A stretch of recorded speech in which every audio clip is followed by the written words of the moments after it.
February 25th, Tuesday. Welcome, everybody. And we have a quorum, so let's start with the introduction. I'm Len Morris. I'm your new chair, and thank you. And I will try to do the best job possible. And my phone, everybody thinks I already got it. And my lines are always open, so. Delacini, City of Evansville.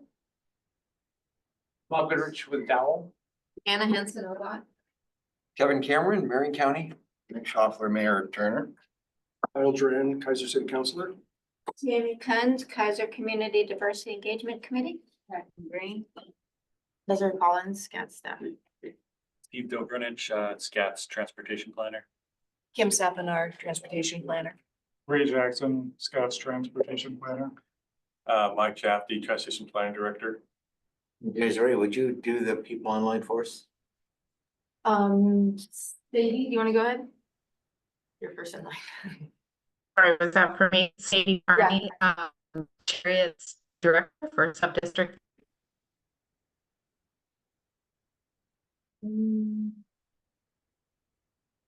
Go down the line. Don't mind. Brandon, you're next. Brandon Williams, ODOT Region 2 Regional Planner, attack member of SKATS. Kathy.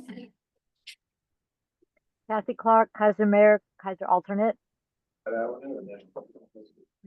Unless JJ, Jay Jay Trowbridge. Tribble. I don't know. Trowbridge. Jared Trowbridge, Dowell.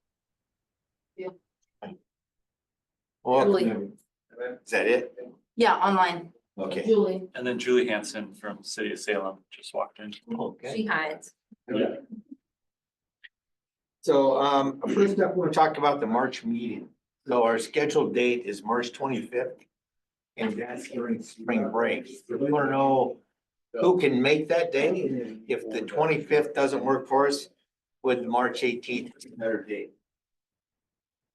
So if we can have kind of a show of hands, who can make the March 25th meeting? Four in the room. March 25th, it's during spring break. Dave. I don't know, Sadie, it's our next meeting. It's a Tuesday. You want to say something? Yeah, for Okay, me. raise your hand. All right, it looks like we should just keep that meeting. Okay. So next month we'll stay at March 25th. Thanks for asking though. That was Mike. It was a great suggestion. Next up is the approval of minutes. Anybody had a chance to read the minutes? Any discussion or comments?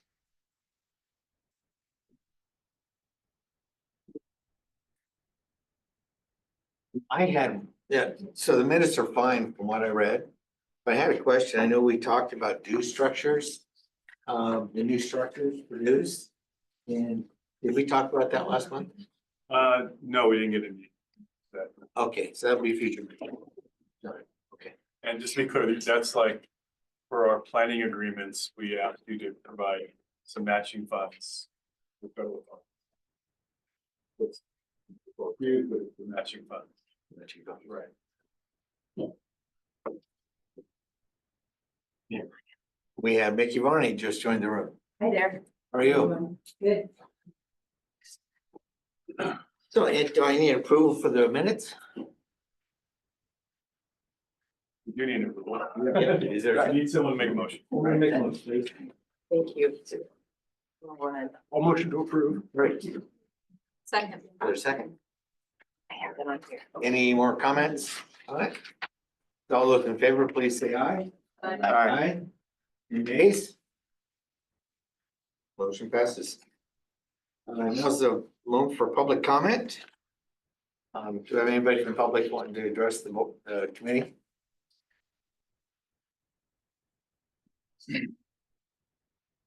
All right, that takes us to item D, the Center Street Bridge. And we have with us ODOT staff. So yeah, we're gonna tag team this and I'm perfect. Give me a second. I will share my screen.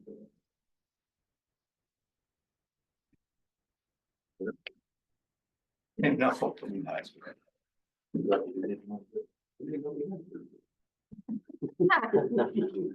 Come on, you.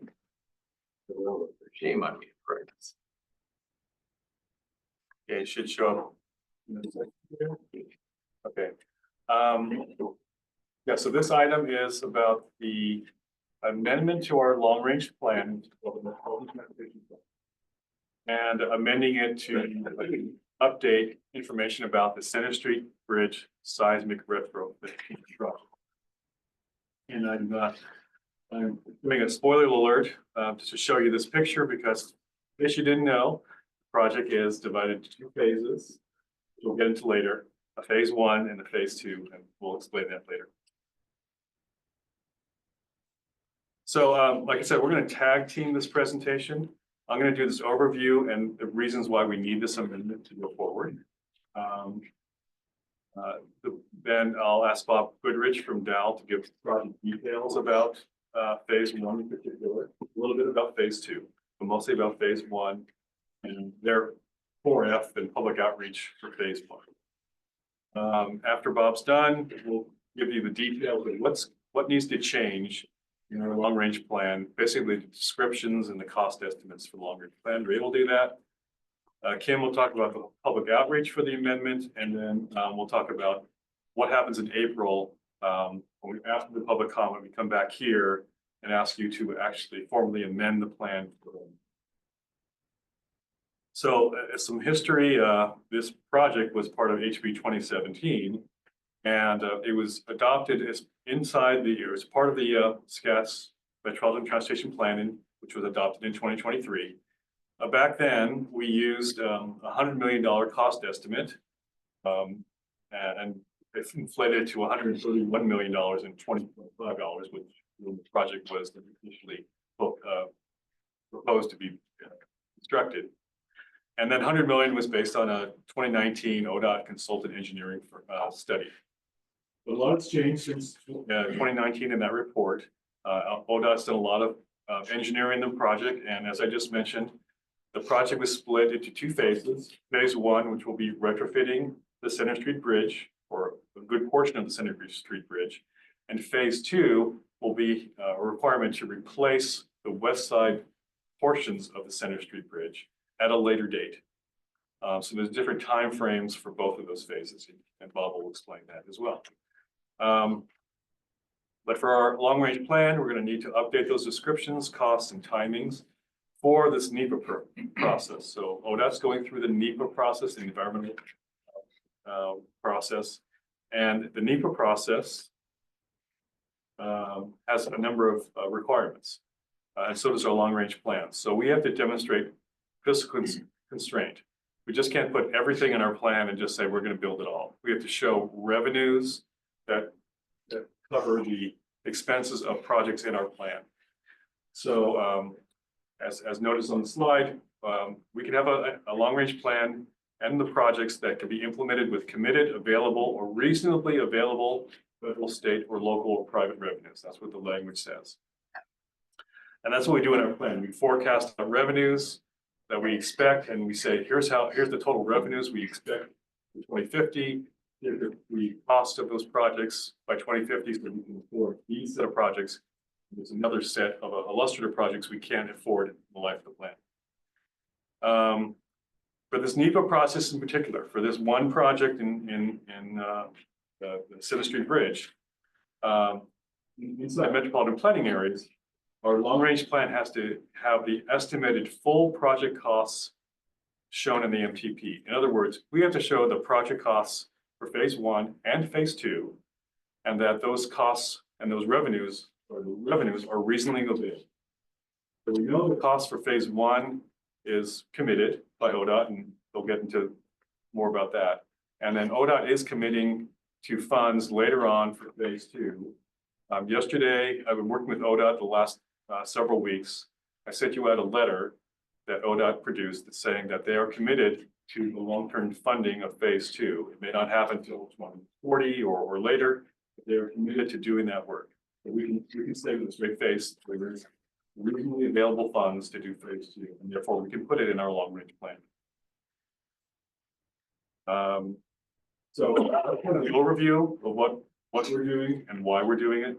I'm going to go next to Bob Goodrich with Dow Engineering, and he can show his slides. So I'll stop sharing here. You good, Bob, or do you think so?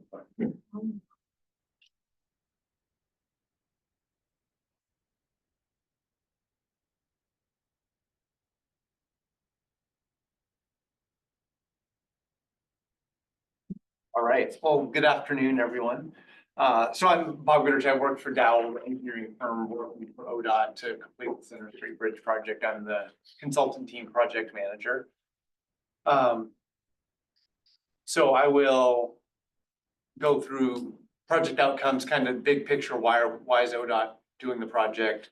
Talk a little bit about the project overview, as Mike said, explain a little bit of it was one project and now it's been broken into two phases and kind of why that is. Spend a little bit of time going into a little bit of depth of what we're doing in phase one in particular and kind of where phase two will be headed following phase one. Talk a bit about the impacts that the community and, project can anticipate, mitigations, particularly that we've been working through with the city of Salem. If you're familiar with the site, the bridge crosses both Wallace Marine Park and Riverfront Park, two of the main parks for the city of Salem. So it's definitely some impacts to mitigate. Touch on public outreach. There's some different components to that, so we'll try to clarify the different components or what the project's doing and what Mike is describing, kind of how that's all going to fit together, and then of course answer questions or take comments that any of you have on the project. Is there anything you want to say, Anna? I kind of just jumped in. No, it's fine. Ran with it. Did a great job. So project outcomes, first and foremost, creating a seismically resilient crossing. The Cascadia subduction zone earthquake is kind of looming out there for most of the West Coast, right? So in Salem, through Polk, Marion County, ODOT wants to create a connection between the county, West Salem into downtown, hopefully eventually to I-5. As the project got going, the city of Salem saw an opportunity to, there's a water line on the Center Street Bridge that is not seismically resilient and is not, kind of doesn't fit with their long range plans for the size of the pipe. So a couple of years ago, they came forward and said, hey, we'd like to, put in some money and upgrade the water line that's on the bridge. And increase the size and resiliency of their utility system. And so that's been part of the project for a couple of years. As we've got into the design a little bit more of we've got to do a lot of excavation of bridge footings and whatnot. It creates additional water line impacts underground. And so the city is kind of forced into relocating some of the water line to just get out of the way of the bridge work. And they're using that opportunity to kind of continue that upgrade a little bit further east.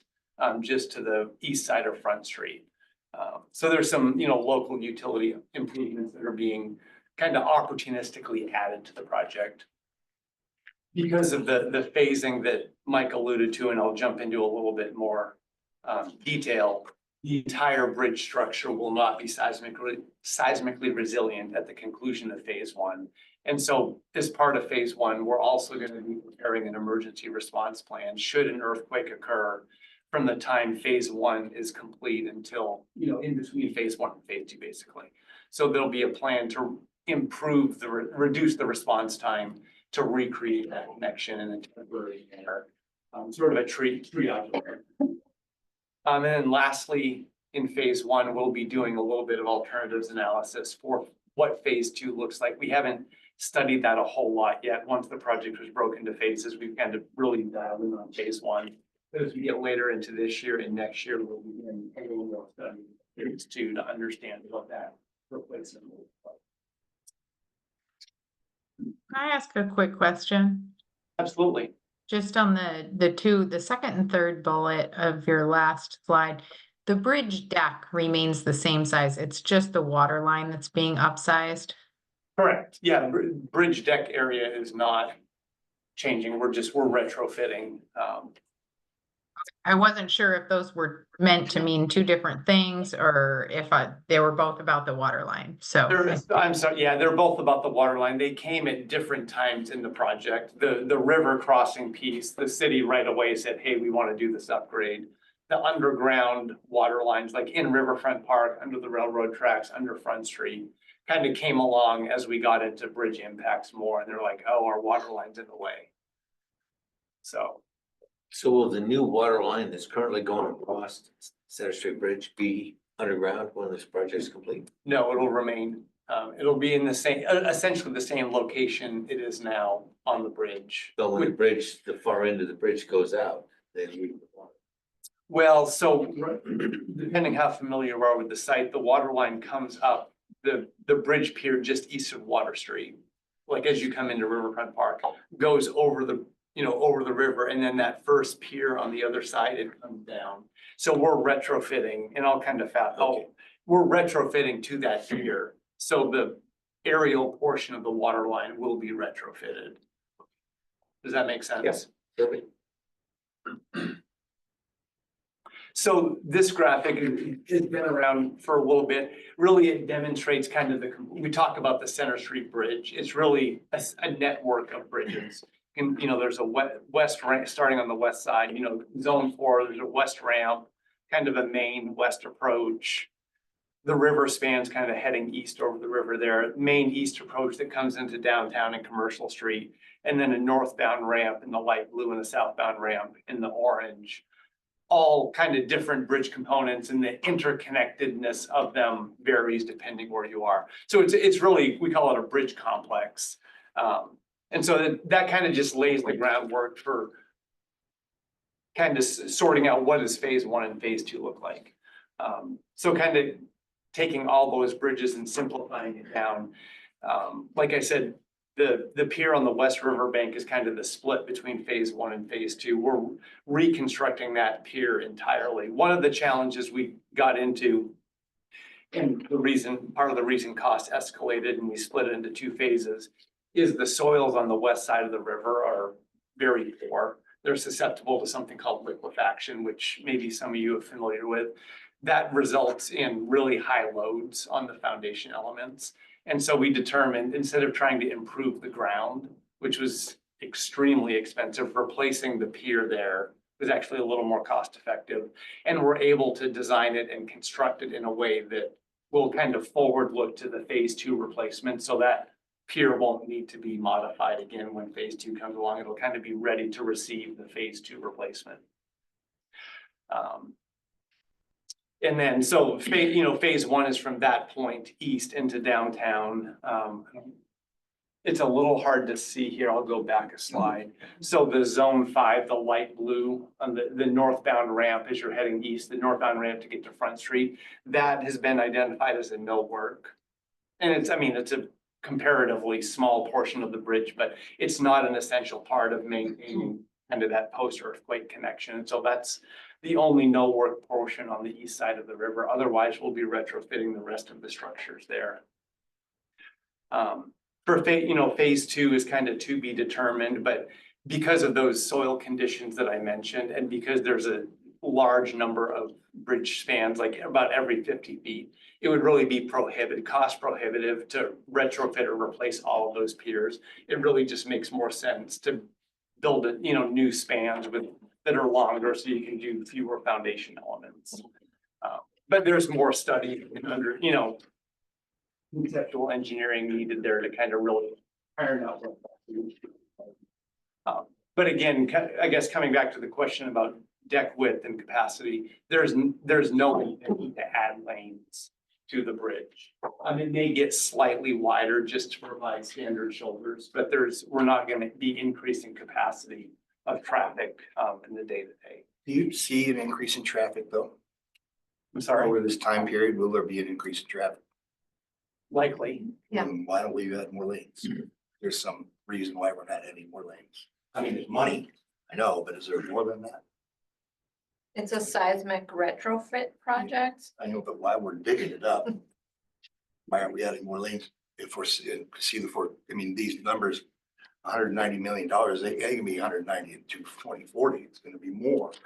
Well, we got them guys and gals out there doing it. Why not add more lanes? That just, for me, makes sense. I don't know, maybe. Is it just money or is it more than that? For not adding more lanes? Is there a That's a- political reason for not adding more lanes? I don't No. think so. It's not a political thing. we went through a whole process of deciding on river crossing, on whether to widen these bridges or build a new bridge, and there was just never consensus between all the parties on any of this. And also funding it, Well, there so, was, and then it got taken Everybody back. except for one. well, this is what it meant, a record decision, and this, we didn't have a record decision, so that's a long. And I know, and I'm new, and God bless all God's children, but there's a certain demographic out there that thinks we should all ride bicycles and ride horses. I just wondered if that demographic is influencing the decision not to. For this project, I don't think so. No. And from a pure engineering perspective, it would be challenging. I won't say impossible, but it would be challenging and even more expensive to add lanes because of the constraints, just the physical constraints on both ends. But it's possible. Yeah. I mean, the. Sure, with enough money, it would be have a lot of That money. a lot more than I know, I understand. Thank you. I would just say, Anna Hansen with ODOT, that I feel like during the Salem River Crossing project, that was an alternative, was to widen the existing bridges. And that was a long time ago that I worked on that project, so I can't remember the reasons, but I'm happy to chase that out. No, you don't need it. I can Oh, add two Julie, cents. yes, Julie's Yeah. brain is. After sort of separate from the Salem River Crossing project, the city of Salem led a project that we call the Congestion Relief Task Force, where we looked to see, could we do something to, add some capacity on the bridges less than meeting, full need.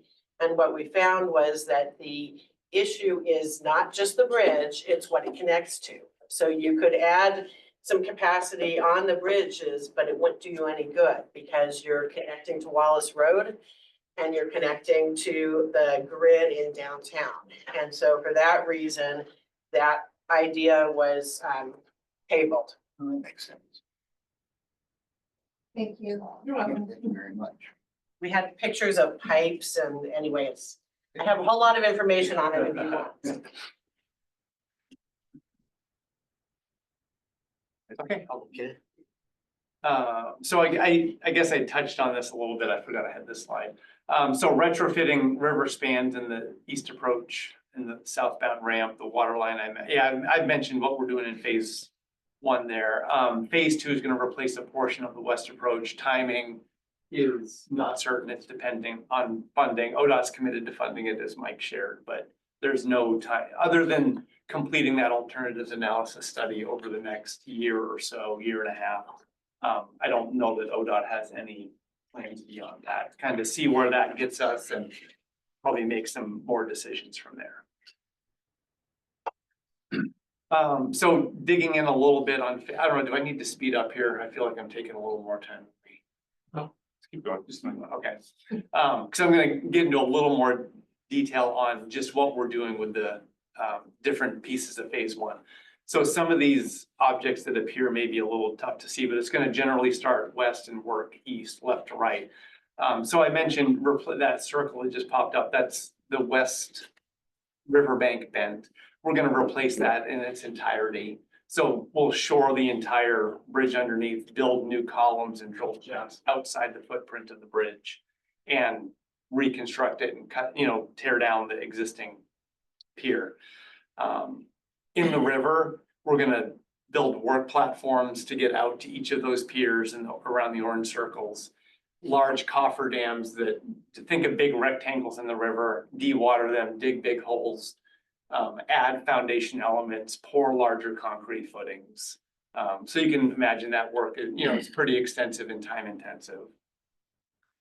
And then on the east approach, we're retrofitting. If you see a bridge column out there, we're doing some work on it. So it's a lot of work. Most of the footings will be enlarged and ground anchored, added to tie the footings down to the ground more firmly. Around the railroad tracks, we have some different solutions because of the constraints that the tracks present, because some of the bridge piers are very, very close to the railroad tracks, and we need to leave those in service, obviously. City water line, those blue objects are kind of tough to see, but that's where the underground piece that conflicts with bridge construction, where we need to relocate some of the city infrastructure The dash line there across the river is the upgraded water line and seismically resilient joints and connections. And then lastly, on the left there, the black box that popped up is just the future phase 2, which I've touched on already. So big picture project schedule. We're going to be completing design through the rest of this calendar year. One of the big focuses right now is getting through the permitting process. That starts with NEPA. The federal highway requires compliance with that before we can start right of way. And this amendment that Mike referenced is sort of in front of being able to complete NEPA and federal highway buy-off. So that's really the team's focus now. We'll start right of way later this spring.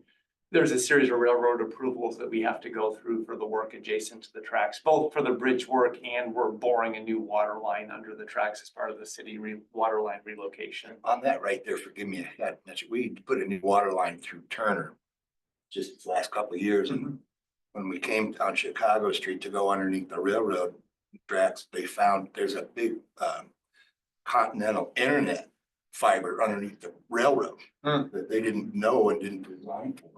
They had to stop everything and redesign the whole thing, because we had to go deeper, and the railroad said, no, you're gonna redesign the whole thing.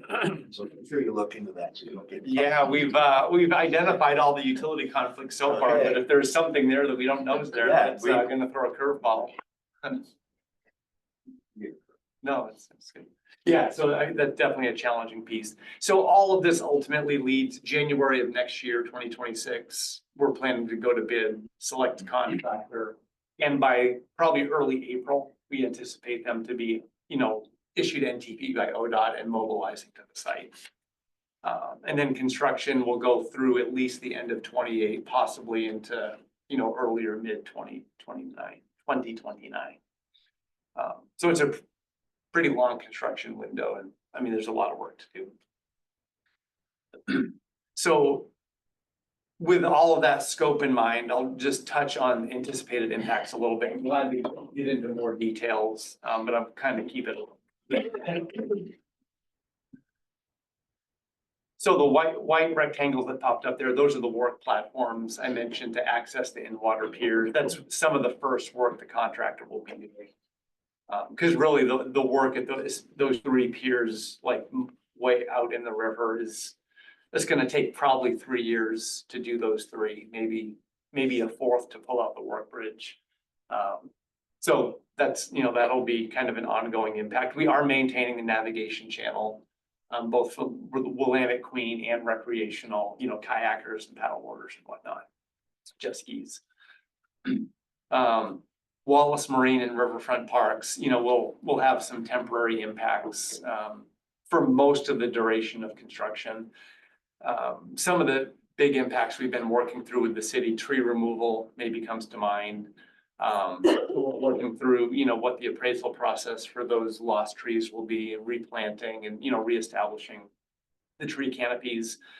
In Riverfront, some of the parking lot, that north parking lot, if you're familiar with the area, will be occupied for probably most of the duration of construction for contractor work, because it's adjacent to the bridge and just needs to be part of it. So we're working with the city to offset those impacts, identify offsite parking. ODOT's committed to increase whatever parking loss is realized, they'll offset it with a 10% increase offsite.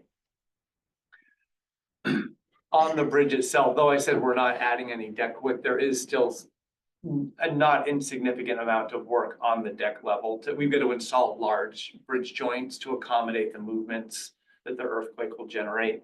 And so that is going to require some extended lane closures on 2 lanes closed on the bridge for 2 to 4 months at a time. So those 24/7, those will not be insignificant. Once some of that lane closure work is completed, we will need to do 2 to 4 full closures at night from 10 or 11 p.m. to 4 or 5 a.m., kind of rough windows. Currently looking at detouring traffic around, and you probably think detour where? Newburgh and Corvallis are kind of the routes most accessible by state highways. Independence is maybe a little closer if you're heading south, but not very convenient. We are working through how to accomplish. They use Marion Street, you gotta close them both.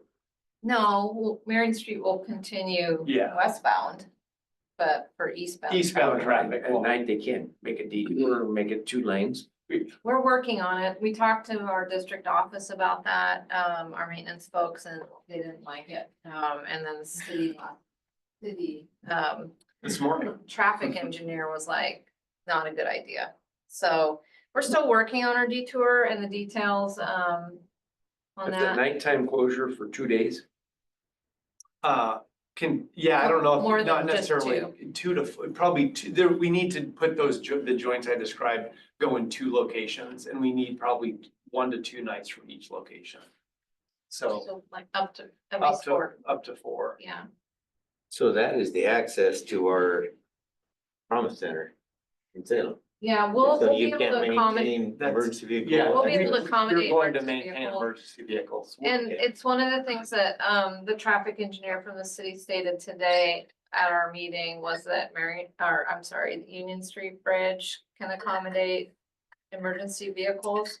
I don't know how big, Yeah, but didn't he say the Union Street Bridge? It can do an ambulance, it can get through. But probably not a large fire No, fire truck. truck. So still looking into that, but we should be able to accommodate emergency vehicles. What's the reason for not using Marion Street both ways in the middle of the night? What's the reasoning behind not doing that? Just the traffic control, trying to get, my understanding, we met with our district staff, trying to get people over to Marion Street. And then I'm not clear how we'll do that. Bob, do you I mean, remember, Jared? You gotta get off at Capitol Manor, right? Yeah, it would be, No. yes, or coming down Wallace and then making a left turn onto Marion Street before you go under the Yeah. kind of bypass to the highway. anyways, just thought I'd And I mean, Yeah, one of the fair. city's concerns this morning was it would take several hours to set up that That's true. one-way 4 configuration, hours, or I the think, two-way yeah. configuration. So you'd spend 4 or 5 hours setting something up that's gonna be in place 4 or 5 hours to then tear it down and take 4 or 5 hours the next night to, it's just, there's not really a good answer, right? So Logistical. it's logistic, yeah. But fire, some level of emergency service will be accommodated. I don't know if we can accommodate like all fire. It just depends how it shakes out. What we might do, with something we've talked about with our traffic engineer, is closing a lane on Marion Street for the night. And just kind of having a flagger on standby to like create this, connections they need at each end, and just let whatever, fire ambulances go the wrong way, if you will. And that should be pretty low impact for Marion Street, So the fire and police protection both, but if you had the railroad bridge set up and opened up and just had people stationed there to keep the general public off of it. So it's accessible and quick. Yes. Now, even if they're coming down 22, they can jump down, go down Edgewater across the bridge. Just so they're all aware of it and they know they take that path, those timeframes. Yeah. Would probably work. Yeah, and so, I mean, we'll be in touch directly with all emergency service providers to make sure they buy in on what we come up with. And one of the concerns with Union Street is the load capacity. When it was rehabilitated to be a pedestrian bridge, the deck panels that were put on there, we're still kind of working through what those were designed to accommodate. So I guess more to We can always come on invite that, the but team back in 26, for example, when they have more of these things worked out. yeah. And then on Front Street proper, we will have some northbound lane closure. So we'll maintain 1 lane on northbound Front Street, but there'll probably be 3 to 4 months of closing 1 lane. And for the portion of that where the lane closer to downtown is, the Marion Street on-ramp to go northbound to westbound will be closed as well. So again, not trivial impacts, but, communicating what needs to be done. gonna be a challenge. So you're West Salem. We're gonna back up city and Salem traffic. And I live in West Salem, so I'm need I'm 3 years stealing my sabbatical. own fate. You might cross the old you. Yes. So I've touched on some of the impact mitigation here, but City of Salem, we've been working with them for at least 18 months, maybe more. To minimize the impacts, to kind of accommodate what hey, can you avoid this? And we'll, kind of give and take to, get to the best spot both for the project and for the city and particularly the park. Incorporated their feedback. Large, parking and trees have been a big. Oh, I'm sorry. I'm just rolling Sadie. along here. Thank you, Chair. I'm just curious, I know that when the city of Salem permits land use projects, they consult with transit, and I'm wondering if there has been any, because I'm thinking about the impacts to riders and service delivery to West Salem during our service hours, and how that might impact people and the timing of routes and what detours might do. So I'm just wondering if there's been any consultation with transit or if there are plans to do that. Can I answer Yeah, that? go for it. Hi, Director Carney. Thank you for the question. I think that's a great question, and that's to come. We're definitely be planning that as part of our public outreach.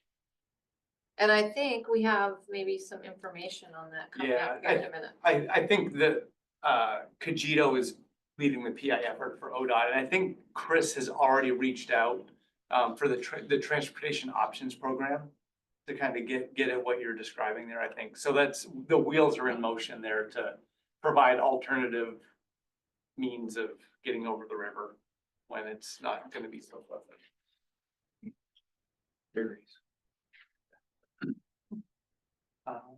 And I guess maybe the one thing I didn't touch on, accommodating large events in Riverfront Park.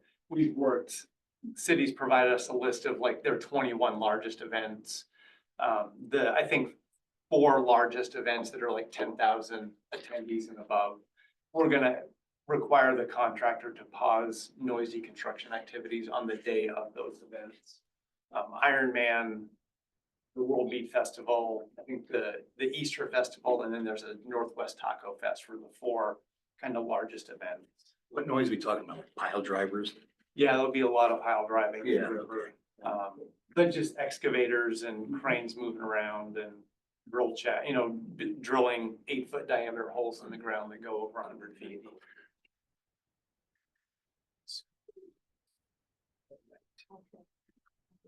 That's a good idea. Oh, that's a good idea. Thank you. We'll charge triple. So then the last piece, we've worked closely with the city on public outreach, like communicating what to expect and when. So there's, I don't know, Mike, correct me here, but there's kind of 4 pieces of outreach we want to be clear about. The project as a whole has a public involvement plan. Like I said, ODOT has a consultant on board that is leading that effort starting either tomorrow or Thursday. If I got my days right. Tomorrow. Chris and her team will start doing a 3-day in-person canvassing, kind of starting, right near the bridge and working out in West Salem and downtown to hand out project flyers and information and ask some questions and start collecting that info. That's just kind of the launch point for this next wave of outreach that will continue, up to bid and even through construction, this particularly with traffic impacts, like, hey, for the next, 4 weeks, this is going to be the, what to expect traffic wise, or, 4 Saturdays from now, we're going to close the bridge overnight, just kind of communicating those things so people can plan. So that's the overall outreach. Section 4F, which is part of the federal permitting process due to the park impacts, we have to go through and get the city's approval and federal highway approval for the impacts and for the mitigation. We're going to be required to do a 30-day outreach, like a targeted 30-day outreach that's specific to that. We anticipate starting that probably in the middle of early or mid-March. We're still kind of working out some details there. So that's a 30-day period coming up pretty soon that we need to go into our section 4F documentation that feeds into completing the overall environmental documentation. I don't know, Mike, if you want to speak to the outreach for the amendment process. We'll get to that in later slides. Later, okay. So I guess just know there's two other, the amendments that we're talking about here are two other just interrelated but kind of sub parts of the outreach plan. So I didn't know those were animated. So ODOT's leading the first two and then SKATS will be leading the last two.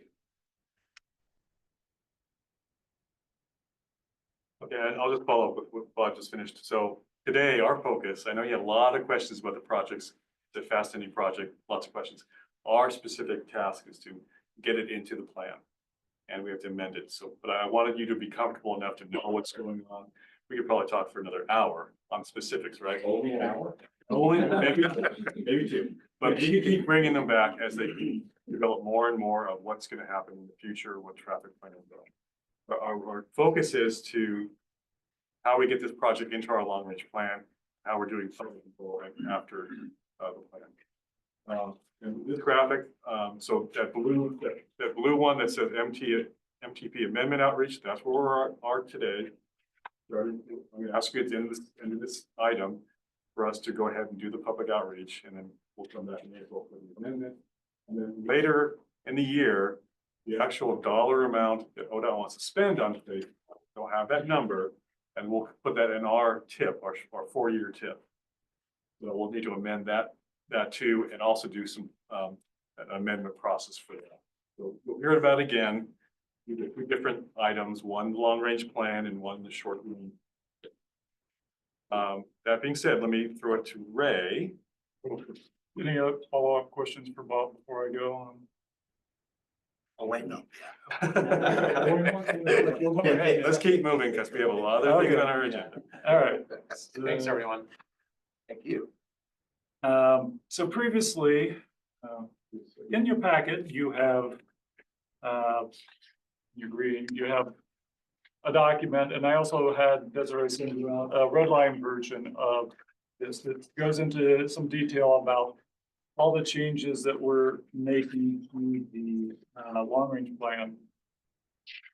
And I'm just going to do some very ugly slides compared to the nice pretty one Bob had about all these changes, so you can see what we're doing. So it's a pretty, for the amendments going, it's pretty easy. We only have one project to look at. Basically, we're changing from 1 into 2 phases. We're changing the dollar amounts. We're changing the year it gets built, and we're changing some other descriptions. So this would like to hold it. So we're going to make revisions to chapter 6, which is the financial chapter, and then chapter 7, proposed system, both of which have discussions of either the money that we're expected to have or the project description. In the document that I sent, there was also changes because apparently I put this in the wrong HB. This is actually HB 2017 money, not HB 2001. Bad. And then the discussion, I got the numbers right in the table, but didn't write it right on this. But what the public sees, so this is going to go out to the public. They will be able to see all the changes that are going on. And so very quickly in chapter 6, we talk about the forecast, summary of forecasted revenue. And it should say revenue, not review. Another thing I will be modifying before it goes out. To add in the discussion shown here to split out how phase 1 is being funded, which is a combination of HB 2017 and 2017 bridge seismic funds and other ODOT bridge program funding. Phase 2 is anticipated to come from a combination of grants, bridge funding, program funding sources, and others means. And ODOT provided the letter that you have that says a little bit more detail. That just came on Monday, so that will be also wrapped into the discussion to include whatever they told us from that. On page 6-3, 15, we have a discussion about the total cost of all the projects that are in the financial constrained long-range plan. And so it goes up from 2.2 to about 2.4 billion, including all these ODOT projects. There is a section on ODOT funding where we just discuss about the phase one is going to be 200 million and then the current estimate for phase two is 190 million in 2040 dollars. There's a table on page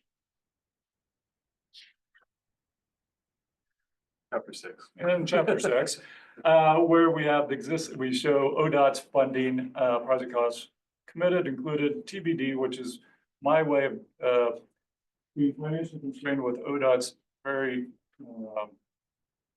for their long-range projects that don't have defined funding. So the costs now are revised to include the phase one and phase two. Phase one goes into committed. Phase two, the 190 million goes into the TBD section, and then the total is changed to 795 million and change for ODOT projects. That's projects within the whole SKATS. That's financially constrained projects within SKATS, correct. So that would also include I-5 widening, et cetera, 2251. Jumping to chapter 7, which is the proposed system, we have a discussion on, we split up the discussion into districts. So the first district is downtown Salem on page 718.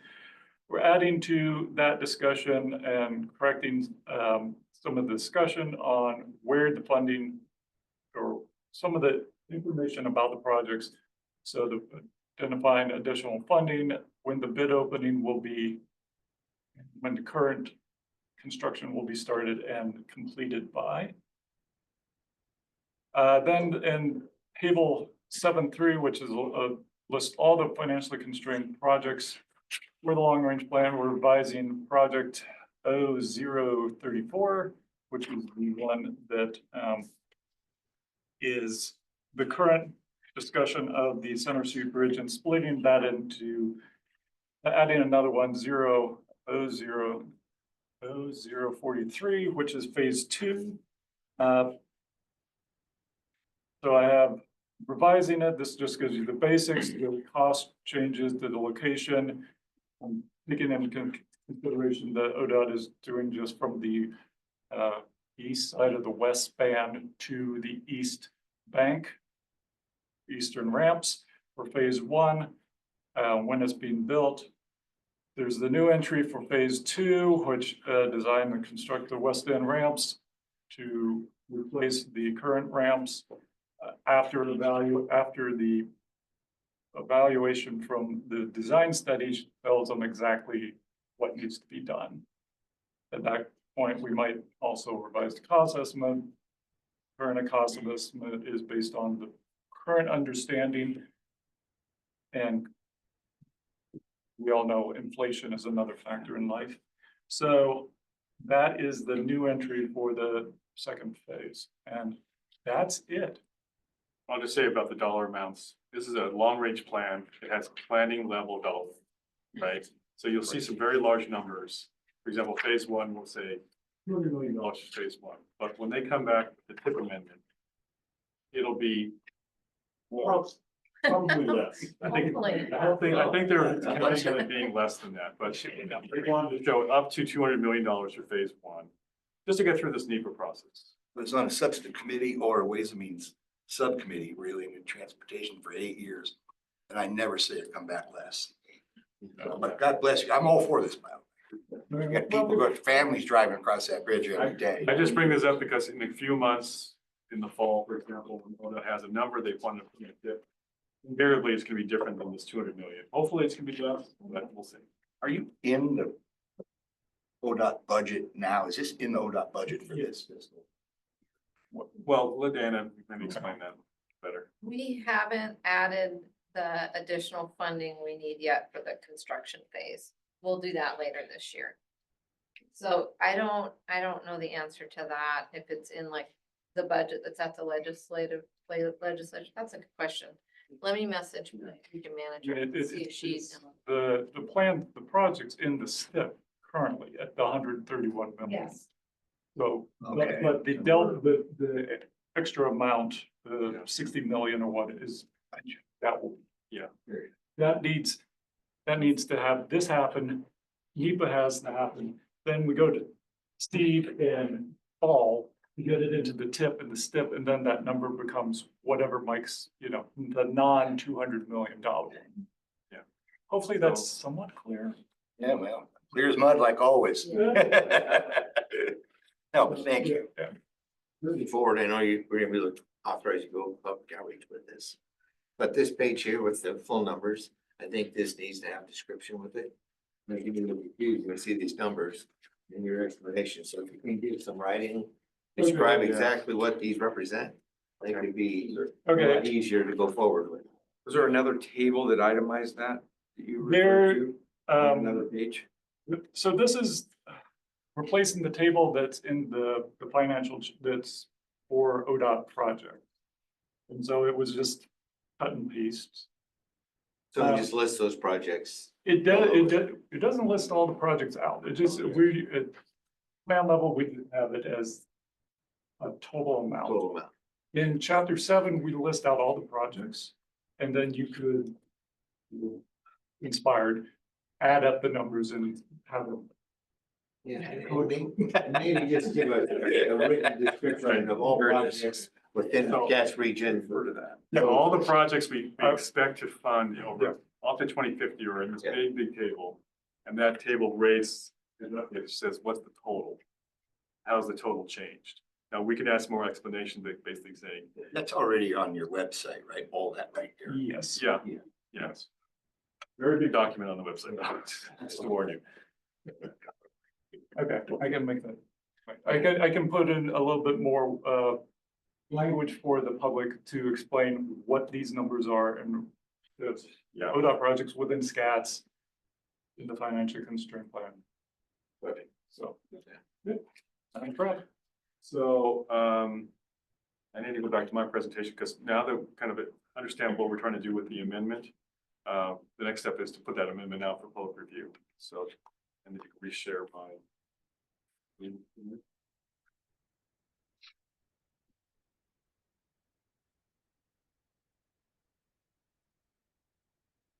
Fine, so. Okay. So we're gonna briefly talk about this amendment public outreach, which is different than the outreach that Bob was describing earlier, canvassing people about local impacts to the park. This is just about the amendment, public outreach about the amendment. But I'm sure people are gonna talk about the bridge when they hear about it. So they're gonna want to have comments and questions, so expect a lot of comments about just the bridge. Kim, you want to go over our public involvement process? So we have a public participation plan that's been adopted by the policy committee. And within that, we have a framework for the specifics of what we do. We have a new plan that's been updated. And then in this case, this is an amendment. So we're following what we've spelled out in our plan previously. So it's a 30 as we've said, it's a 30-day public review period, so that at the request of the policy committee, when you release the public review, we'll give it a 30-day viewing and airing. And then we've tagged there, we have a list of things that we always do as a minimum, certainly. So we release press releases, we notify our interested parties, email list that we have about 550 people that are on that. We post on social media, we share with the city of Salem. We have a great cooperative team with their communications group, because they've got newsletters that they send out and they have a communications list that they do all of their neighborhood associations.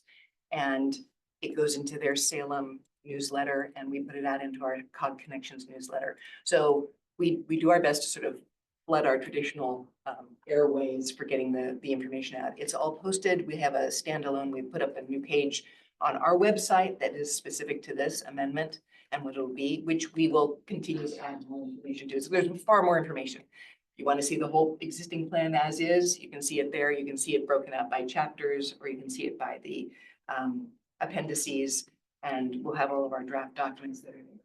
We're trying as best we can on that page to illustrate that there's both a project component and then again, what we're trying to do today, we're also amending the plan, which is its own specific process to what we're doing. So we have contact information for ODOT that are about projects, but we will take all comments. We'll take all the comments, and if there are comments about like whatever it is about the project itself, then we'll forward them to ODOT.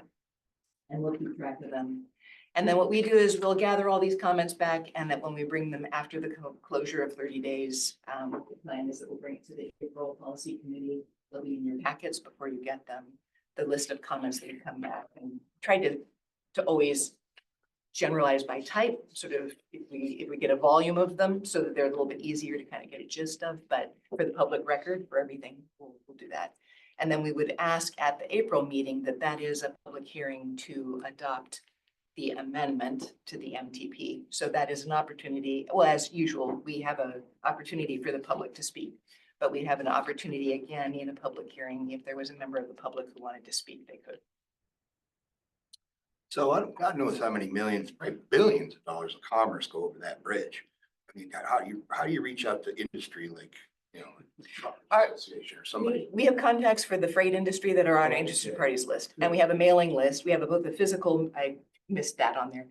We have about 250 actual mailing labels that we send out as a notice to do, which includes, so we have contacts for the freight industry that are in there and the business community, Chamber of Commerce, you know, said for business contacts, so that Their business is time sensitive sometimes, and if you're gonna shut the bridge down, they get 10 trucks lined up gonna cross over. Well, I think that'll be joint work. This amendment, Okay. first bit is that, but ODOT will be more responsible for getting information about those kind of issues. Yes. And they were just talking about it at the city council, about putting like reader boards on I-5 or close to the bridge to let people know, hey, the bridge is gonna be closed this date to this date in these hours, or whatever else they need to do. So there's a lot of work that has to be done, but there were a lot of good questions about that last night at city council. Yes. So this just summarized some of the things that Kim said. We have this 30-day public outreach. We'll collect public comments and summarize them, bring it back to the packet for the April meeting. Have a public hearing, a separate public hearing just for that item. So anyone who wants to can address this body saying, I love this idea of adding this bridge, or I hate this idea, whatever they want to say. And then we'll have a resolution to ask you to approve to add this material into the plan formally by resolution. And like item 4, which we've noted a couple times, the TIP amendment, SKATS TIP amendment, which has the specific dollars that's for phase 1, will be a separate item whenever that comes up, summer, fall. I'm not exactly sure when they're going to provide that. So that kind of concludes our tag team presentation. What we're asking is that if we could start the public outreach with this material. Like a motion for that, Mike. Mr. Chair, I'll move that we direct staff to release the amendment to the SKATS 2023-2050 transportation plan for public review and comments. The move, do we have a second? One second. Second? Any discussion? All those in favor, please say aye. Aye. Aye. And those opposed? Sorry, Thanks, Amy. that's a yes. Thank you, and thank ODOT for coming here and working with us. Yeah. We'll be working with them a lot over the Be sick of us. Never. So let's move on to item E. So add funding to Verda Lane construction phase. Steve. Okay, thank you. So I have a slide presentation. There's also memo and information in the salmon covered section of the packet.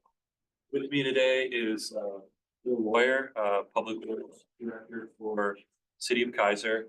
And then also online, we've got Project Manager. ODOT's actually delivering half of Verda. So we are who's here. They're both here to help answer questions, especially those project-specific questions. We'll get us started. I'll just give you a moment to share my screen.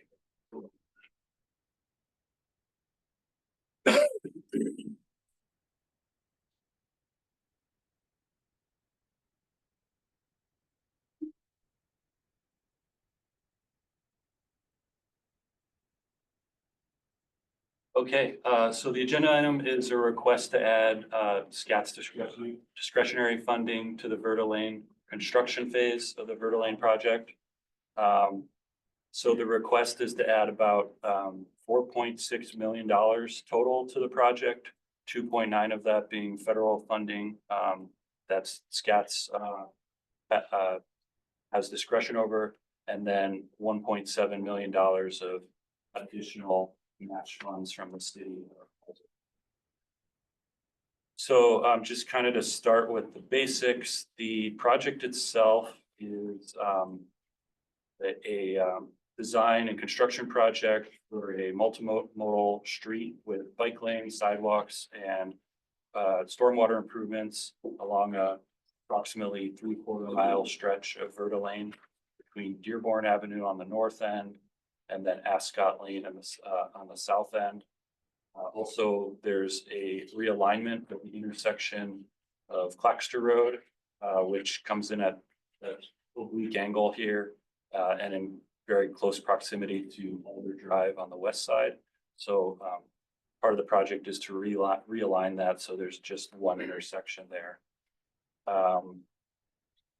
City of Keizer was awarded SKATS funding for this project, and like I mentioned, ODOT's managing the design and the delivery of the work that's being completed.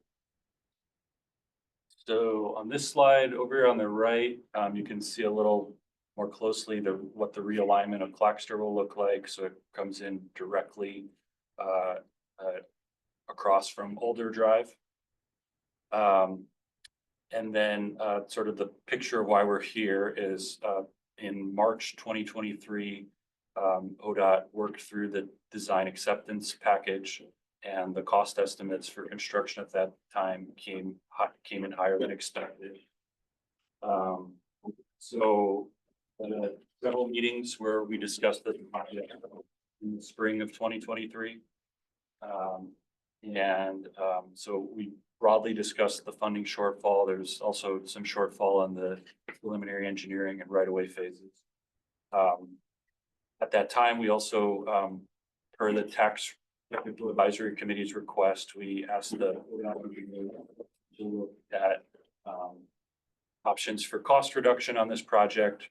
One of the things they looked at was potentially not including that Claxter Road realignment, but we found that their estimate found that the savings would be a little more than $500,000, and so as a result, the TAC supported moving forward for funding for the full project.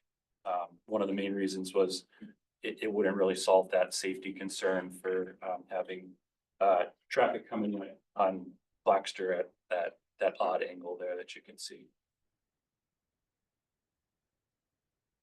So back in June of 2023, the policy committee approved filling the gap in the preliminary engineering and right-of-way phases. So added about $784,000 to those two phases of the project. And then at that time, we set aside the discussion about the additional construction funds because we wanted to wait till we were getting a little bit closer to the construction phase taking place. And now we're getting closer, so that's why this is coming back at this point. So one other thing to note here is during those discussions, Keizer staff confirmed being able to contribute additional overmatch, so beyond the minimum 10.27% that's required for federal projects.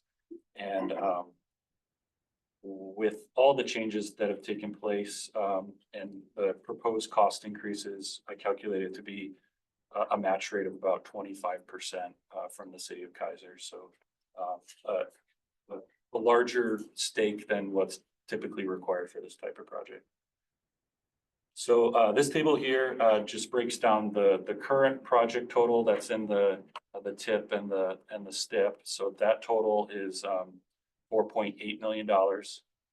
And then the new project total, so the breakdown of federal funds. So the new total would be about $7 million. The new local match total would be about 2.3 million, and total project cost at 9.4 million. So this bottom line, just that change in cost, that's the request for approval today to add those funds. So it'd be 2.9 approximately of SKATS discretionary funds. Keizer, City of Keizer adding additional overmatch at 1.7 million. And that total being the 4.6 million number. So just to kind of zoom out a little bit, the financial status of our 2024 to 29 TIP document is currently in good shape. We've essentially over the last few years been evaluating and adding funds to projects to complete project phases when necessary, while making sure that we're maintaining a balance of funds for future needs. Back in August, the PC reaffirmed and made some text edits to the completing projects policy, but essentially reaffirmed the commitment to completing projects before adding new projects to the TIP. So right now, before this amendment, our estimated balance through 2027 is about 7.77 million. The current request here in terms of just the federal funds is 2.9 million for Verda. And then just as part of our regular tracking of projects, we really at this point only expect one other project to request additional funding for completion. And that's the Center Street project that your county's working on between Lancaster and 45th. And so we're roughly planning for them to request maybe a little bit less than $1 million for so that all taken together, the amount, if you start with that 7.7 and then you subtract the amount from today and then reserve funds for the Center Street project, I think it comes out to about 3.85 million that would be remaining. And that's what would be available if there's anything unexpected that comes up in terms of increases through 2027. So, with that, this is the action that's requested. I'm gonna stop sharing. And if there's, I guess we'll just sort out who the question should go to. Like I said, both Bill and Kumar are here to help out with project specific questions. They might have questions about your numbers and PowerPoint. Yeah, sure.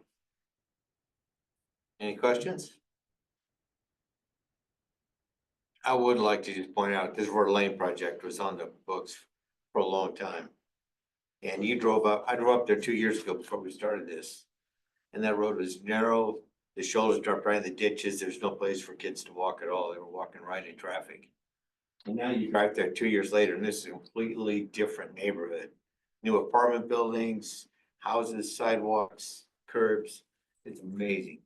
And getting this last thing, that's what we are always protecting the funds we had so we could finish these projects because the overruns we're all experiencing.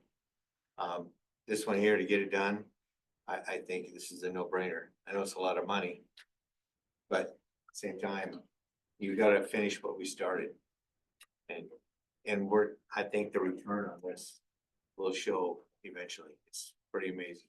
If you haven't driven it lately, I recommend you do. Want the city councilor from Keizer to make the motion? That'd be appropriate. Before you do, a 10.27 local match.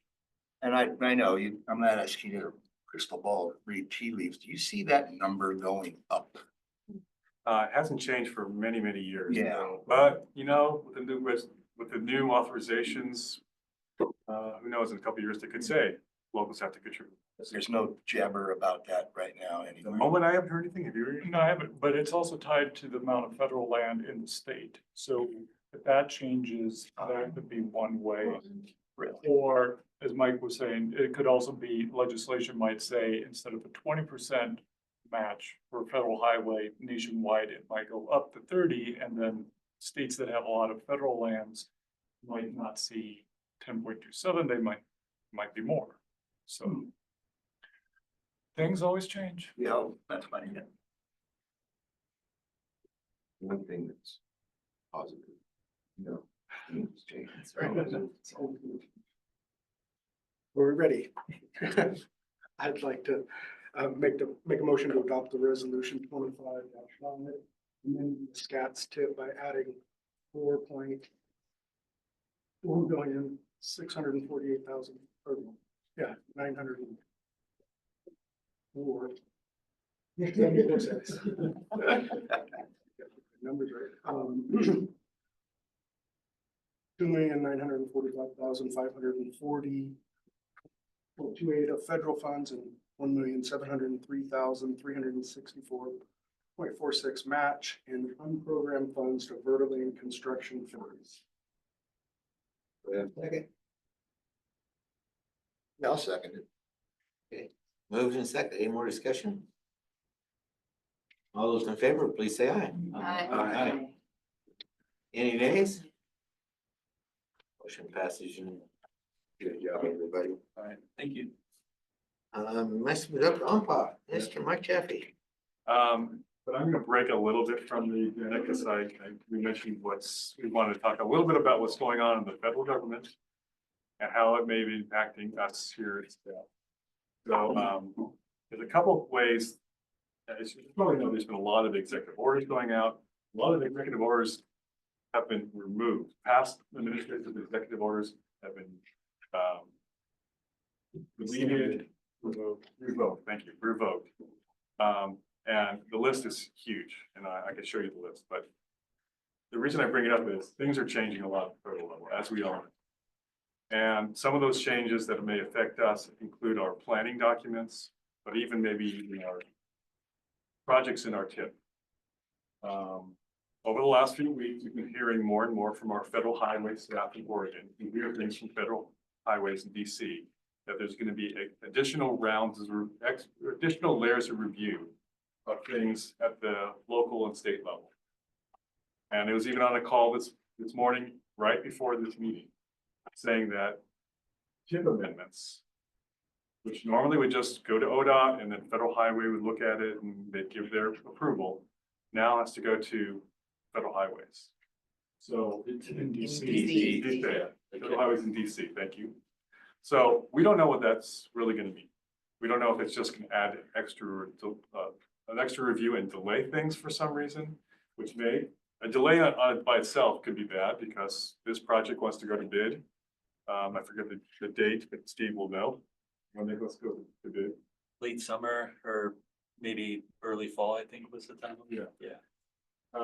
But there are steps in between that, so this extra review by federal highways could impact those kind of projects in our local area, if we can amendment, right? But our planning documents are also affected. So the way we fund SKATS is our Unified Planning Work Program. And last month you saw the draft of our Unified Planning Work Program describes what we're going to do for the next fiscal year, which starts in July, of the kind of work that staff does to update the plan, the TIP, and collect data, et cetera, et cetera. Normally we just send it out, and by the end of June, we have an agreement with ODOT, and it allows us to spend money on that work. But if now we have to send these planning work programs to DC for extra review, we don't know what's going to happen. Are they going to find something in there that now is contrary to all these executive orders and on DEI and climate change and things like that? So we're re-looking at our planning work program to see if there are things we want to modify. And I'm going to talk to the chair and the vice chair about this a little bit in between this meeting and next meeting, because we don't want our planning documents to be either delayed or definitely not rejected, because then we have no money to go forward after July. Everything starts shutting down. You may not see us for who knows how long. So there's that danger of that. And we just don't know in this climate, we just don't know. It's a brave new world. So, and it's not just affecting SKATS, our federal highway, or Oregon federal highway staff is sending this out to people at Metro and Eugene and Bend and all the other MPOs saying, look, get ready for additional review on TIP amendments, on planning documents, and we just don't know what's going to happen. So I say all that because there's a lot of change coming in. We're gonna do our best to keep our operations going, but we want to inform you what's going on. Make sure you are fine with the changes that we are thinking of making to our planning work program. We won't do so much on what we're doing, but how we describe it I think more than anything else. So we have to make sure things are described in a way that we won't get maybe red flag. And Mike, I just send you share some of those changes today, so they have it. With the DEI, so if you can just share all that. Oh, the thing I sent you this morning, yeah. Yeah, something I got this morning from Federal Highway, just more examples of what kind of language that may be triggered if we include that in our planning work program. So I could send that to the whole board if they want to see it. I shared it Vice Chair this morning. Anyway, I wanted to bring that up, wanted to have a small discussion if you have any questions or concerns about us. We've never done this before. Usually the draft UPWP goes out. There's some technical changes that Federal Highway might want or ODOT might want. But this is going to be a little more than that this round. We're going to change the wording to make sure it doesn't trigger anything like, one of them was like environmental justice. According to what those executive orders are saying, Federal Highway orders after that, they want all that out of planning work programs. So I'll stop there, but I want to see if you have any questions. Some of the words is in DEI inclusivity in our grant funding. Well, we took environmental justice out of that document that we approved last time. And used it, we used a different terminology. Yeah, right. Yeah. Don't we have state contracting laws related to minority and Yes. women contractors? Would that get in the way of this? That's not part of our work. No. I mean, at the federal level, would they say, no, you can't do that? No. Okay. But you know, some of those federal orders are very strange. I mean, they wanted to do things like give preference to high birth rate states or communities with lots of families, or communities and not states that have vaccine mandates or mask mandates. There is a lot of odd things in these executive orders or things coming from the secretary's office. So we just have to roll with the punches and see how we can navigate so we can continue doing what we feel is the good work here with our federal funds. Do we have vaccine standards that relate to this project? No, but it's targeting what states. Okay, yeah. You want to borrow my mask? Yeah, we don't know how this is going. Smoking. As I said, there's a lot of uncertainty. I was on a phone call, like I said, and there were 600 people on that phone call, on that webinar phone call, asking these kind of questions. A lot of change. Anyway, I'll get back to MTIP unless there's other thoughts, but it's good to see a revision to our UPWP at this March meeting. Sure, I have to leave for another meeting. Okay. On roundabouts. Congratulations. I hate them. Don't build it. So Chair, I did include the, for the new members who aren't familiar with OMPOC, there are 10 MPOs in Oregon. Some of them are dual state, or 2 of them are dual state MPOs across the Washington border. Anyway, many years ago, they decided to form this consortium where the elected officials get together from the MPO and discuss issues, get updates from ODOT, share ideas of what's going on in the MPO. So this consortium, every once in a while, especially in a legislative session, might come up with their priorities that they'd like to see the legislature do. So included in the packet was the legislative priorities that they were discussing. And in addition to that meeting, we had Jim McCallie, from LOC, League of Cities, talking about what League of Cities is doing. There's a lot of similarities between what the League of Cities wants to see in the new transportation bill and the MPOs want to see in the new bill. And so OMPOC talked about that, and don't want to take too much of your time, but we talked about ODOT usually gives an update about what they're working on as far as 10-year updating the highway plan that's coming up in the next year or two. ODOT's changing their approach to the SIP. So we have a 4-year plus 2 PIP. We list our projects in the PIP, and we update it every 3 years. We've been doing that for many years. We're in discussions with ODOT about how they want to change their statewide TIP. So they used to do it every 3 years. They still do it every 3 years. but their commission wants them to update it yearly. So you would have a 3 years of projects, then you keep adding a new year at the end of the year. When the year ends, you got another year at the end. So they're continually updating the TIP, and also have like a 10-year list of projects that would feed into that TIP. So that's still an idea that's being developed at ODOT.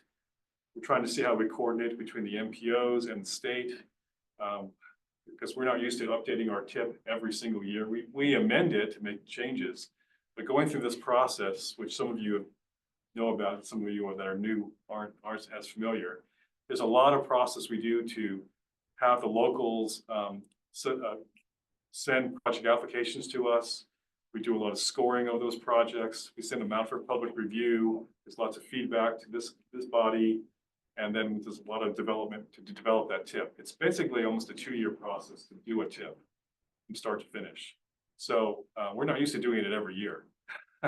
So we're talking to them about how we can maybe work together on this. But it won't affect the upcoming TIP that we're already starting to work on. So we're doing that on the regular schedule that we've used previously, so. Well, the reason they want to do it is because right now, the Oregon Transit Commission is kind of focused on that 4-year period. Here's what we're going to build these 4 years. And they feel they're not looking out far enough ahead, you know, and they feel like a 10-year project list would be better. Now, the years like 5 to 10 is more speculative. Here are like priorities. Do we have the money for them? They can change their mind, but at least they'll have this running list of what they want to do over 10 years.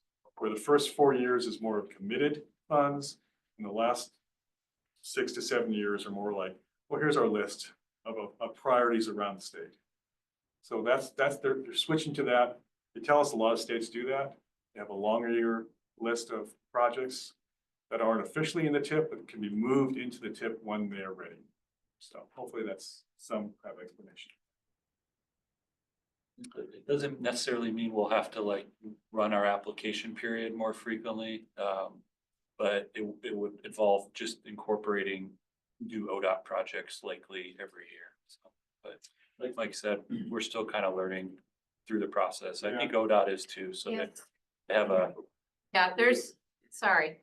That's okay. I was just gonna mention, we have a meeting next month with I think Colorado, where they have a similar step backed up by a 10-year plan.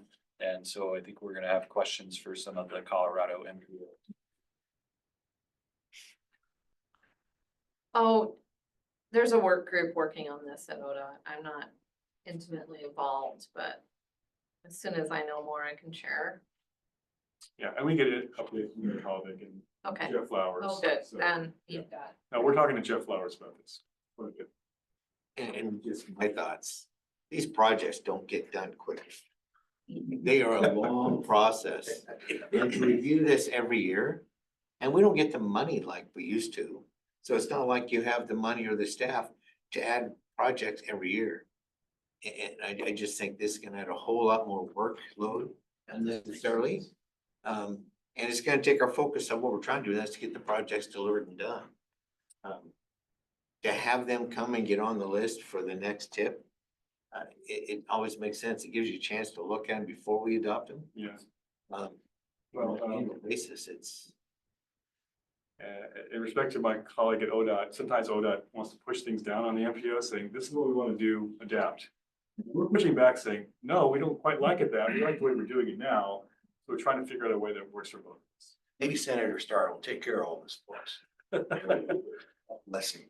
He's got broad shoulders. Yeah. He does a great guy. I love it. Honestly, there's legitimate reasons for ODOT, what ODOT wants to do, and there's legitimate reasons why we do what we do, so. I don't have anything else more about that, Chair. Okay, anybody have any questions?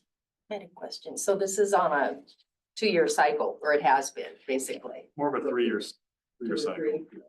And now, Our process. okay, Awesome. possibly. And then does it have to be approved every year? Well, that's the lot of discussion, you know, Okay. can we run our process the way we do, or just make less of a modification that still works with ODOT's process. Okay. Thanks. More discussion. Okay, let's move on. So summary of the MTIP modification. So, Mr. Steve. Okay, so this is very quick. Just since our last meeting, I'm putting up on the screen, also in the packet, a listing of the modifications since last month. And I think all but one were administrative amendments. The second one, the policy committee reviewed and approved at the January meeting. So that'll look a bit familiar. The Oregon Transportation Network project, this is FTA 5310 formula funding, which is for senior disabled transit service. And so typically in a year, they when the tip is originally made, they estimate the number. And so this was a decrease in the amount listed to match what the actual grant is turning out to be for federal fiscal year 26 in this case. Then further down, ODOT sent us an amendment to combine the federal fiscal year 25 and 26 dollars for that same Oregon Transportation Network project so that it matches the 2-year cycle of the grant. That's what those two are. Remember, the fourth one down is has to do with the Kugler to Delaney road I-5 widening.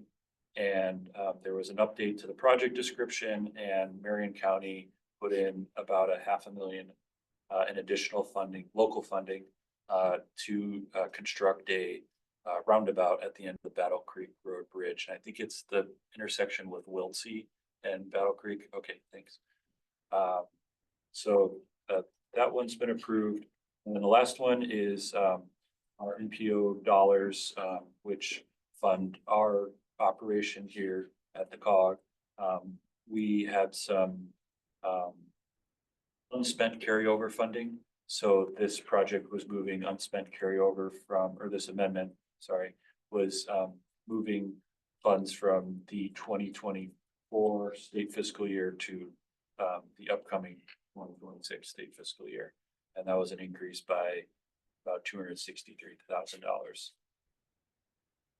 And that's all I have for today. Yeah. Excellent. Any questions for Steve? Let's move on. Information and ideas. So before I go into these bullets, I just want to say one thing. I was hoping to have individual meetings or group meeting or new folks. I can explain what is MPO, why do we do what we do, and what kind of plans and projects and things we do. Unfortunately, with the change in the administration, so with all this bridge, Center Street Bridge work that we're doing, and me getting sick in the last 2 weeks, I wasn't able to schedule those things. I'll have to apologize a second time because I can't really do it in March because I'll be taking a lot of March off because my wife's getting a surgery. So I do want to schedule some, either a group one or I can be one-on-one. I can kind of explain what SKATS is, what the MPO is, what we do, and answer any questions you have about, why do we do things the way we do. So look for emails, probably through Desiree. We were trying to coordinate something and then things fell apart. To set up some times, and I figured maybe an hour, either as a group. If it's a group, it might be a little longer, but individually about an hour or an hour and a half. If that's what you want. I'm assuming you want this. I've done it for past members, so they know what's going on. Okay. Certification report. Every 4 years, Federal Highway, Federal Transit look at our planning program. They review all our documents and they see, are we doing what we should be doing as far as the metropolitan planning in regulations? And they produce a report of either corrections or recommendations. And we got the draft report. When did we get it? December or January? January. And there were a bunch of recommendations, but there was only one corrective action having to do with our Title VI. So pretty clean report. I thought I'd have it, the final one by now, but with everything going on in DC, they've been told to not process any of these kind of reports. So we don't know when we're going to get it. just know that we got a pretty clean bill of health this round. Much better than previous rounds where we had to make all sorts of changes to our documents. So just want to give you a little update about that. Maybe maybe in April we'll have it, and maybe not. As we talked at the beginning of the meeting, next policy committee meeting will be March 25th. The critical item on that is approving our planning work program, as I talked about 15 minutes ago. So we have to have a forum to adopt that planning work program. The TAC is meeting on March 11th. Oregon Transportation Commission, we just list their future meetings in case anyone wants to check out what they are working on.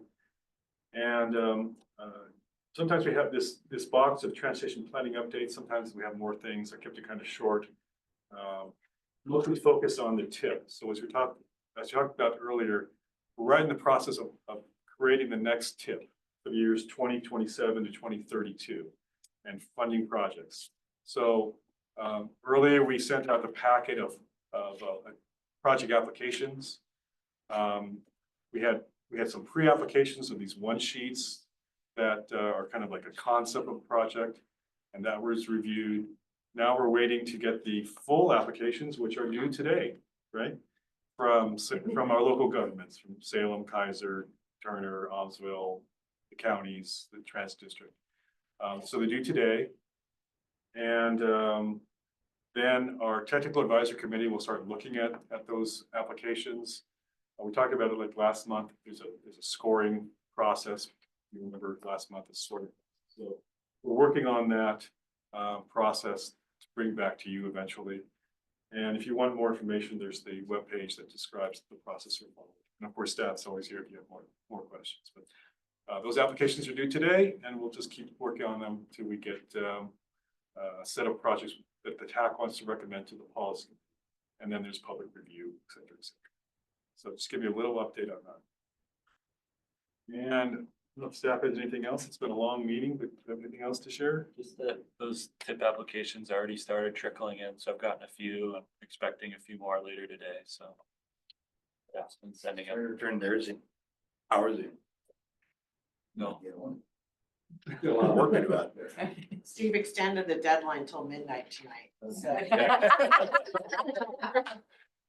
Yeah, Carl. You staying up till midnight? Carl's request.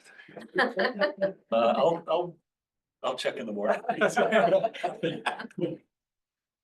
it, sure. Thank you.